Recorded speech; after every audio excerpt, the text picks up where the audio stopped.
Hi, everybody. Oh my goodness, it's been so long since I've been on, and I apologize for that.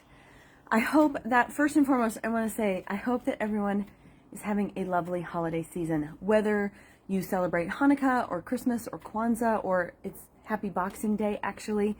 I just hope everybody's having a lovely holiday season and that you are having the opportunity to spend your time with family and friends exactly how it works for you. Okay, so we're going to continue on our Facebook Live series with how to deal with your narcissist. We've done so many of them. I've done so many of them. I don't remember what number this is. But today's is knowing your limitations and compartmentalizing. So the first thing to really keep in mind, and of course I always have notes, the first thing to keep in mind is to be realistic. Because the fact of the matter is we all have limitations, right? We all are tired sometimes. We all are hungry or hangry. We all sometimes aren't feeling well. We're sick. We're not 100%, right? So really know that your narcissist is going to be pushing you constantly. And so you having a really clear understanding about what your limitations are will help you deal with getting through those times that you are being pushed. Now, one of the really great ways to do that is to compartmentalize. And,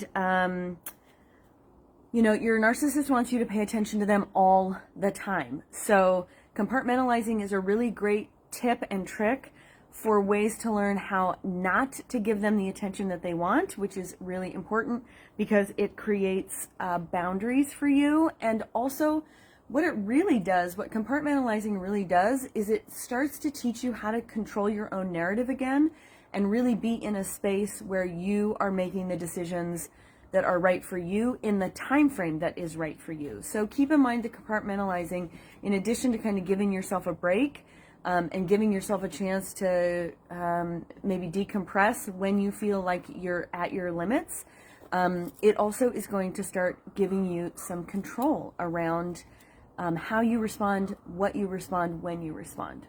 So keep that in mind. Okay, so here's the deal. We never know what's going on behind closed doors for anybody, right? We often are surprised later on when we learn something that's going on with somebody. So, in the space of us talking about knowing your limitations, know that other people have their limitations as well, and it might not be the same. Like, everybody's limitations are different.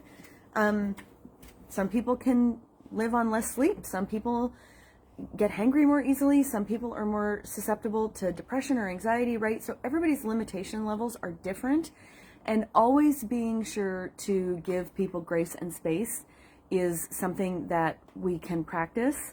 And as we do that, it kind of keeps present as we are compassionate for other people.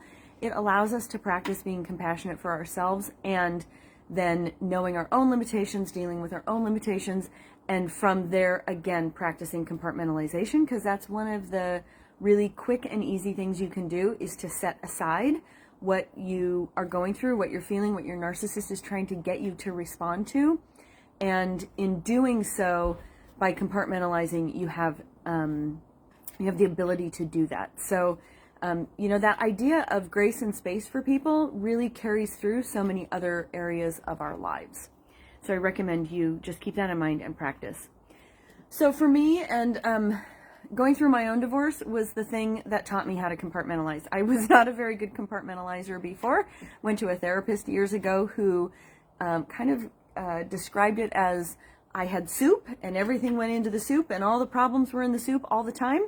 And so going through my divorce really, really taught me how to compartmentalize, how to put that thing that was happening that was very difficult to deal with off to the side and just give myself a little bit of room to manage it. So compartmentalizing is really, really, really an effective way to give yourself a break when you need it and when your narcissist is really pushing you. The way that I really described it to people was or really even how it looks now is, I have this piece over here. You can't see me because I'm in the camera is off, but we've got this piece over here and it's a part of our lives, and while now it might be a small part of our lives, it's still a part of our lives. And so we're able to put it over there and deal with it when we have to. And then all the rest of the time, we have the ability to live our lives fully and completely and in the way that we want.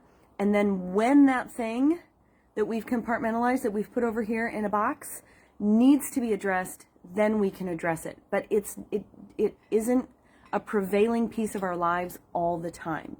So that's one of the other benefits of compartmentalizing.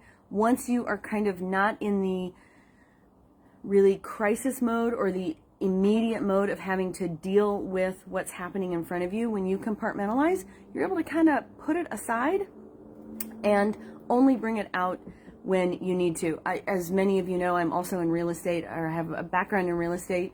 And so I often do analogies around real estate as well. And the idea behind compartmentalizing is you go from having the narcissist on the entire second floor of your house into having a banker's box in the garage, right? That's kind of the idea of what you're going for, what you're aiming for when you learn how to compartmentalize, and can do so more efficiently and effectively as you learn to do it.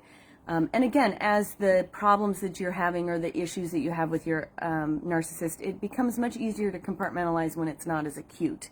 So keep that in mind as well. All right.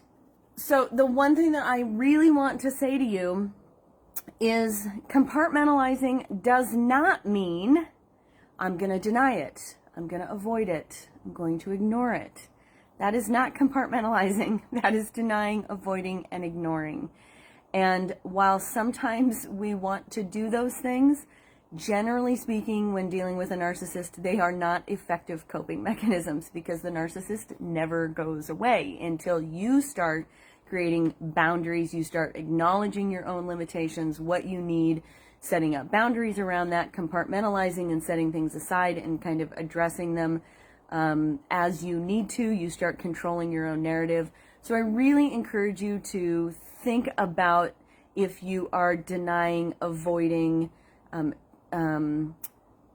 trying to put off, procrastinate around, versus really effectively saying, okay, here's this thing, it's a reality in my life, and I'm gonna deal with it when I'm more resourced, when I have more available support to me, so that I can deal with it in an appropriate and efficient, effective way for myself.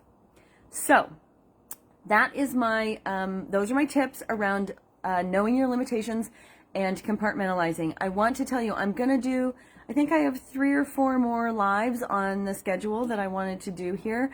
I am predominantly going to be moving to TikTok.